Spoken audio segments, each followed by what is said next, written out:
Hello students, welcome. Distribution of oceans and continents chapter हम लोग पढ़ रहे हैं। ज्योग्राफी का ये 4th चैप्टर है अपना। ठीक है, हम लोगों ने इससे पहले वाले पार्ट में कॉन्टिनेंटल थ्योरी के बारे में बाय वैगनर, ठीक है, अल्फ्रेड वैगनर के थ्रू हमने कॉन्टिनेंटल थ्योरी को जाना था। What the reasons he given कि शायद पहले ये पूरा का पूरा जो दुनिया है वो एक तरीके से सुपर कॉन्टिनेंट थी, यानी कि उसके अकॉर्डिंग ये पार्ट में आप लोगों के ये जो आज के टाइम में कॉन्टिनेंट्स हैं ये सभी इस फॉर्म में थे, ठीक है, और बाकी वाटर बॉडीज अलग थे। तो वो वैगनर ने कहा कि ये सुपर कॉन्टिनेंट है जो लैंड मास है, ठीक है, और वाटर बॉडीज हैं वो है पंथलसा, ठीक है। उसने ये डिफाइन किया, उसने ये कहा कि ये कभी एक थे, लेकिन ये ड्यू टू दी मूवमेंट्स, ठीक है, जो इन सब के इनसाइड में कुछ मूवमेंट हुए जिसके कारण ये सेपरेट होते गए और वाटर बॉडीज उनके बीच में आते गए, ठीक है। तो ये तो हमने वैगनर की थ्योरी को अर्लियर पार्ट में पढ़ा, ठीक है। आज हम पढ़ेंगे कि वैगनर ने अपनी थ्योरी, ठीक है, अपनी कॉन्टिनेंटल ड्रिफ्ट थ्योरी को प्रूफ करने के लिए कुछ एविडेंसेस हमको दिए, ठीक है। उसके थ्रू दिए गए एविडेंसेस में से पहला है the matching of continents. The matching of continents जो उसने हमको दिया वो हमको बताता है कि मान लीजिए कि ये आपका अफ्रीका है,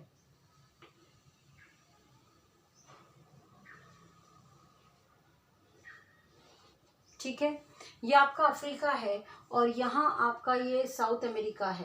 तो साउथ अमेरिका जो है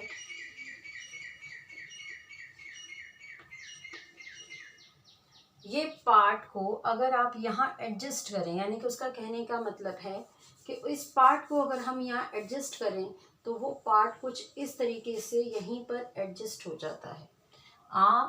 तो ये पार्ट के सेपरेशन के बीच में क्या आ गया, बीच में आ गया that is the Atlantic ocean, ठीक है।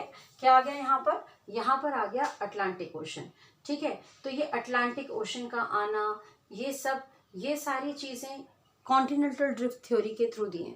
उसने कहा कि ये मैचिंग ऑफ द कॉन्टिनेंट्स, ये जो इनकी लाइन है ये जिगसॉ, ठीक है, इस लाइन को अगर हम इससे यहाँ पर जोड़ दें तो वो उसमें सेट हो जाती है, फिक्स हो जाती है, ठीक है।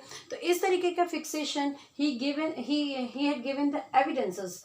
अपनी कॉन्टिनेंटल थ्योरी को प्रूफ करने के लिए वैगनर ने ये प्रूफ्स दिए हैं कि अगर इस तरीके के और कॉन्टिनेंट्स जो हैं उनको जो एक दूसरे के साथ थे, कभी जुड़े हुए थे और किसी रीज़न से वो अलग हो गए, सेपरेट हो गए और इनमें वाटर बॉडीज आ गई, यहाँ पे जैसे अटलांटिक ओशन आ गया, तो ये उसको प्रूफ करने के लिए दो कॉन्टिनेंटल ड्रिफ्ट थ्योरी को, ठीक है।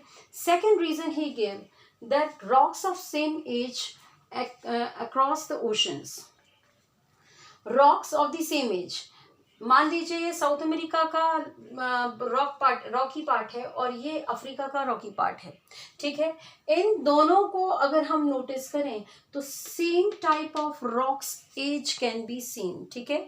Same type of rocks age हमें किस तरीके से दिखाई देगी कि जो यहाँ पर मिले रॉक्स हैं उनकी जो एज आइडेंटिफाइड की गई है वही same age rock had been seen in the African continent, ठीक है, जो ओशन फ्लोर्स हैं उन सब के आसपास।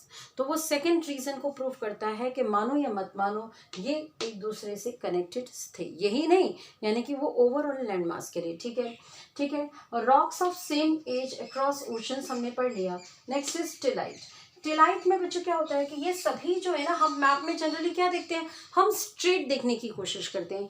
मीन्स अगर हम ये कहें कि ये इंडिया है तो हम इंडिया को किस तरीके से, इस तरीके से बनाते हैं, लेकिन एक्चुअल में क्या होता है पूरे वर्ल्ड में आपको अगर नोटिस करें तो ये सभी पानी में तैरते हुए कुछ इस तरीके की पोजीशन में है, टेढ़े, ठीक है, टिल्टेड फॉर्म में है।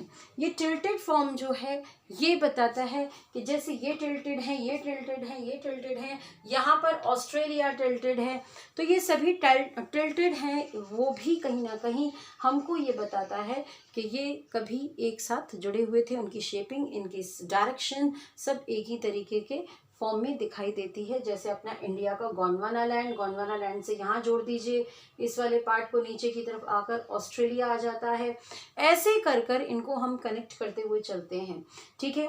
नेक्स्ट इम्पॉर्टेंट रीजन और the evidences given by Wegener is the placer deposits. हम लोग छोटी क्लासेस में पढ़ते हैं what are placer deposit generally are called as the precious metals we are having like gold, tin, silver, ये सभी।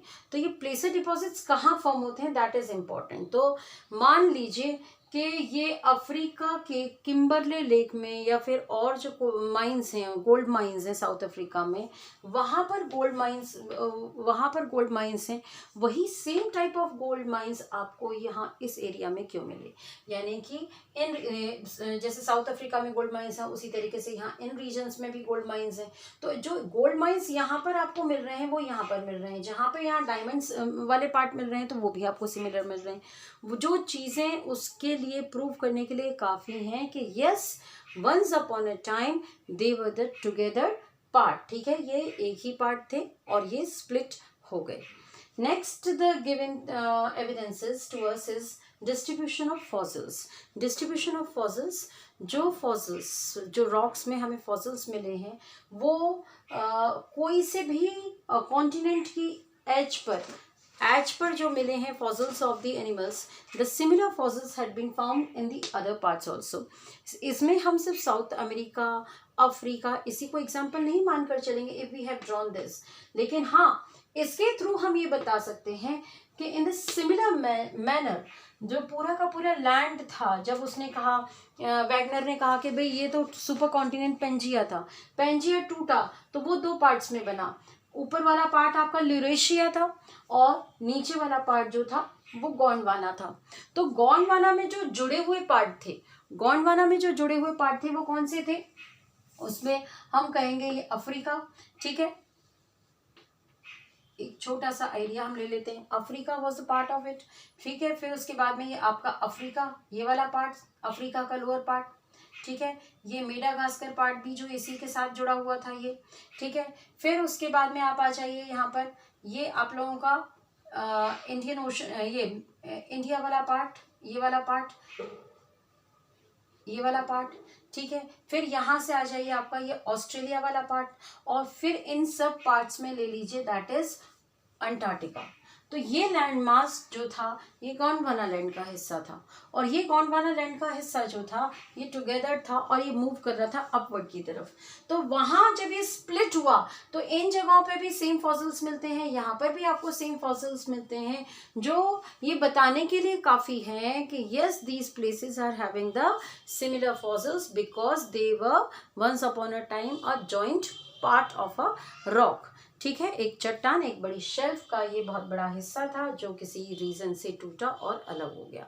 सो these are the evidences given by Alfred Wegener to prove his theory that is the continental drift theory, ठीक है। Continental drift theory को prove करने के लिए उसने हमें द मैचिंग ऑफ कॉन्टिनेंट्स के बारे में एग्जांपल दिया, रॉक्स ऑफ सेम एज के लिए भी क्लू दिए, टिल्टेड के लिए भी दिया, प्लेसर डिपॉजिट्स यानी कि प्रीशियस जो मिनरल्स मिल रहे हैं वो उनका भी हमने कंपैरिजन किया, and the distribution of fossils too, ठीक है।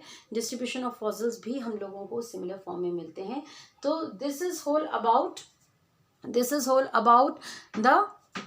the materials provided by what we used to call the Alfred Wegener ने जो हमें प्रूफ्स दिए वो कहीं ना कहीं अपने आप को प्रूफ करता है। आगे हम देखेंगे कि उसकी इस थ्योरी को हम लोग किस तरीके से मेंशन आगे करेंगे। Which of the theories has not been formed by the other people, यानी कि कॉन्टिनेंटल थ्योरी को तो मान लिया गया लेकिन उसके कुछ और एविडेंसेस हैं। उससे जब पूछा गया कि कॉन्टिनेंट अलग कैसे हुए, ठीक है, उसके बारे में आप अपना रीजंस दीजिए, तो वो रीजंस जो है कहीं ना कहीं साइंटिस्ट को एक्सेप्टेबल नहीं लगे। जो मॉडर्न साइंटिस्ट हैं, प्रेजेंट साइंटिस्ट हैं, दे denied his theory for the separation of the continents.